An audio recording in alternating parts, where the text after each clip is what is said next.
அனைவருக்கும் வணக்கம். உங்கள் திருப்பூர் காலேஸ்வரி பேசுகிறேங்க. நம்ம இப்போ இந்த வீடியோவில் பார்க்க போகிறது 12 ராசிகளுக்கு உண்டான தின பலன்கள் செவ்வாய்க்கிழமை பார்க்கலாங்க. இன்றைய தினம் பார்த்தீங்கன்னா தேய்பிறை சஷ்டிங்க. மேசராசி நேயர்களுக்கு சுபவிரயத்தையும் அலைச்சலையும் காணக்கூடிய நாளாக அமையும். ரிஷபராசி நேயர்களுக்கு லாபகரமான நாளோடு மன மகிழ்வான நாளாக அமையும். மிதுனராசி நேயர்களுக்கு மதிப்பு மரியாதை கௌரவம் கூடுதலாக இருக்கும். கடகராசி நேயர்களுக்கு பயணம் மேற்கொள்ளக்கூடிய நாளாக அமையும். சிம்மராசி நேயர்களுக்கு இன்றைய தினம் எதிர்பாராத லாபத்தையும் யோகத்தையும் சந்திப்பீர்கள். சற்று நிதானமாக செயல்படுங்கள்.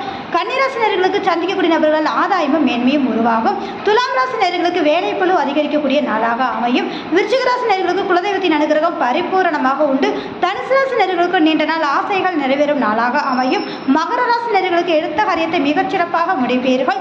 கும்பராசி நேயர்களுக்கு இன்றைய தினம் இரட்டிப்பான தன வருவாய்க்குண்டான நாளாக அமையும். குடும்ப உறவுகள் மென்மையாக இருக்கும். மீனராசி நேயர்களுக்கு இன்றைய தினம் சுய சிந்தனை செயல்பாடுகள் தெளிவாக இருக்கும். உங்களுக்கான சுப விரயத்தை காண்பீர்கள். இந்த வீடியோ பார்க்கணும் லைக் பண்ணுங்க, கமெண்ட் பண்ணுங்க, மறக்காம சப்ஸ்கிரைப் பண்ணுங்க. மிக்க நன்றி.